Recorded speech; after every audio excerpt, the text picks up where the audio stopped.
Let's jump into the defense. So keep in mind, I also want to keep this in mind too. Uh, Jeff Tepper's the head coach of Fresno State. I am a fan of Jeff Teffer's offensive scheme. Jeff Teffer was coach Deshaun Jackson. He was there with Aaron Rodgers. He's not just any run-of-the-mill ball coach. No.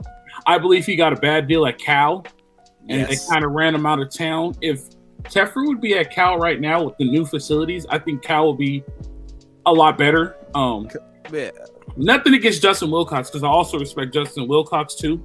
But I will say this: Jeff Teffer is one of those offensive gurus in the college game that you have to respect. I just want to say that before we get into it. So this game was a challenge, and we knew, like we said, this was a trap game for USC. So coming into it, what was they going to bring?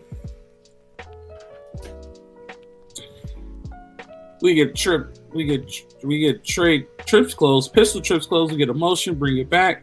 They just go with a little dive, and that's a good stop. I'm impressed with that. Here's the deal, though. If we count, we got three. You got six in the box. Yeah, you got six in the box. Six on six, and this is what I've been saying. When you get 6 on 6, and this is the perfect view. You know what I mean? Anybody who wants to argue or do this is the perfect view. You got 6 on 6. There's somebody has to either pop open free from the secondary, or if one on-one, everybody has to be one-on-one. If one-on-one wins, there's a tackle to be made. So they run the pistol, they try to bring a motion. I think they messed up with Fresno State when they brought the motion because it brings somebody back into the box. Mm-hmm. Bam, there it is. They didn't block the edge. Our big man makes the tackle right there. So when you have enough in the box, you know what I mean? At least you can get something to happen. And that was Eric Gentry who made that tackle. So they brought it. I mean, they didn't even block him. By the way, did you know Eric Gentry is a 6'6" linebacker? Yes. But he's little though. He's 200 pounds. The pass concept here, try to go across the middle. They miss. And I think that's just bad football.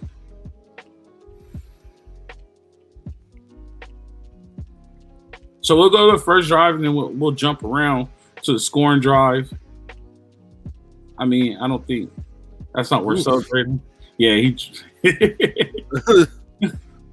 Well, that, and I'm looking at the stance on the right guard. I'm trying to figure out what he's doing and how is he considered on the line? Because his helmet is breaking the center's belt line. Belt. Yeah, that makes sense. There was a play where he looked like that last one. He looked like he was lined up super weird. He's really far back. Yeah. So I wish we could rewind better. We're gonna get better. We're gonna get way better. We're gonna have a remote and everything. We're gonna be like John Rudy. Man. Oh man, No, we're not. We're not gonna be talking about anybody's lips. Yeah. So look at that. We got 5. We got 5 and we got a 6-man box. Now the alignment is kind of shaky. I don't like it. But at the end of the day, you can't block them all. The offensive line can't block everybody in this box. So the count is getting better, and I'm starting to feel a little bit more comfortable. But when you start getting creative like this, there's no need to be creative like this, in my opinion. Just line up and play football, man. You put a 1 and a 5 and a 3 and just play football. I don't think there's any reason to get creative. But I like the movement, and I think it will talk about this on Thursday. I think that movement will hurt more than help this upcoming week because we're going to see a lot of power. That movement is why they're getting killed in the run game, to be honest with you, because usually what happens is something like this where they'll end up hitting the slant or blocking into the slant, into the movement, and then there'll be nobody on that outside. The way that this is set up is shifted over for them to come crashing on it. come crashing down, and like you said, he's raising his hands. You let that backside movement go. They're all over pursuing. Well, the problem is Tupu is low key beat. He needs to be in front of 54. Yes. Right? You're behind 54. Now you basically have, because Shane Lee's actually doing a good job trailing it. But you got two players coming back. Excuse me. You got two players behind the play, right? Oh, sorry. That's not Shane Lee. That's not Shane Lee. Shane Lee is front side. Shane Lee does a hell of a job getting over top of blocks. Front side, you have an edge. This is what I've also been talking about. There's an edge to the defense, so this cannot get outside. Shane Lee makes it cut back. And then we have Solomon Byrd right here. Solomon Bird's on the backside, on the left side of the screen, right? So Tupu is there, and he's beat, right? And look what happens. We run play. He cuts back. He's not there to make the tackle. You got to make tackles in space. They get down. But when you look at it, I'm not upset with the foundation of it, right? I'm not upset with the foundation because there's an edge set. There's an edge set and there's a cutback. Now this just comes down to win on one-on-ones, right? And Tupu has to win his one-on-one. Shane Lee also, now that we're looking at it, he has to make that tackle, bro. I mean, you're there. You got to attack it and go make that tackle. And that's to be the difference in a lot of plays. That should be a TFL. But it is what it is. 1st and 10. Get a little orbit motion, something new. Split zone action. With a little lead. And he actually got 7 yards on that. That's crazy. I actually like that. That's big time right there. I like that.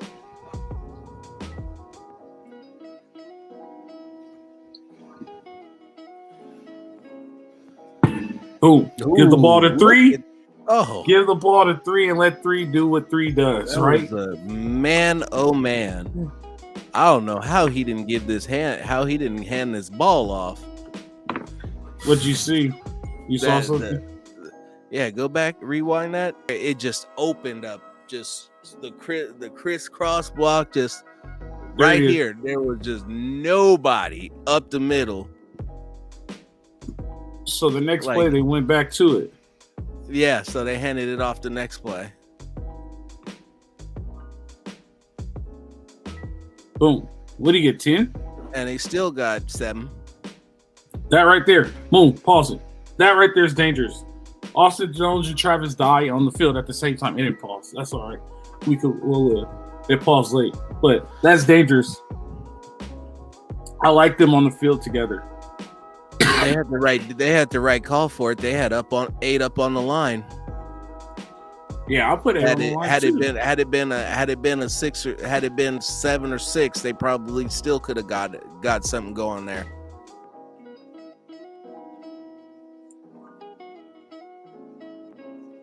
I like what he did there was stepping up into the pocket and realizing that he had a 3-man rush and to just let his lineman take him around him. Yep. His decision making has been nearly flawless. Yeah, it's knock on wood. And for all that everybody has said about he was a scrambler, this, a runner, this, he's looked mighty composed in the pocket. Pocket awareness has been above average. And that shit it's like Novocaine. It just knocks you down the field. Boom, boom. You gonna give us that? Lost the ball. No, that's all right. They had that spread defended well, though. Yep. Oh, that was good. That was all green grass. It was there. Because the orbit makes it an issue. That's going to be trouble. The orbit makes that issue. I like that. I like that they put that in. Because it's going to open something up on the backside, too. It should anyway. But yeah, if it doesn't, they'll be healed. That guy who's going in orbit will be that open. Yeah, or that back opposite of the orbit will be open. Good play. Good, better move. That was a face mask, wasn't it? If I recall that play. Power No. pass. Power pass. The power was there. You know, I love the power. I really do. And I think that they could run it if they really devoted to it. To running it, no doubt, because I was there. Inside zone. Too, yeah. He has a burst, but he doesn't have long speed. I don't know how to explain that. Like Just he the hits way the you hole said it, hard, yeah. but Well, that hole closed, but he definitely he don't have breakaway speed is the term for that. Said he's there's good the to power score. right there. Yeah, he's good to score from about 30 to 35 yards out. Anything other than that, he's getting ran down from behind. Yep, power right there. Boom, boom. Is that Austin Jones? I believe. Let's see. Might be running like a big guy. Yep, that's him. Yep. Power again. Nope. Power pass. Wait, this is Touchdown Trojans.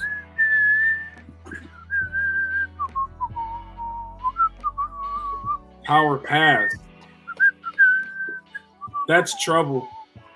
Now you have to defend the pass. That's trouble. My big takeaways were the heart and the fight that this team showed. They were challenged and they responded. Said they started the game off with 3 straight scores. They came back after the half and put up 4 straight scores. And so they continued to keep the pressure on. They continued to stay sharp in their focus and execution. And like I said, we're building. Said, is this a championship right now? Championship team right now? No, but we're headed into week 4.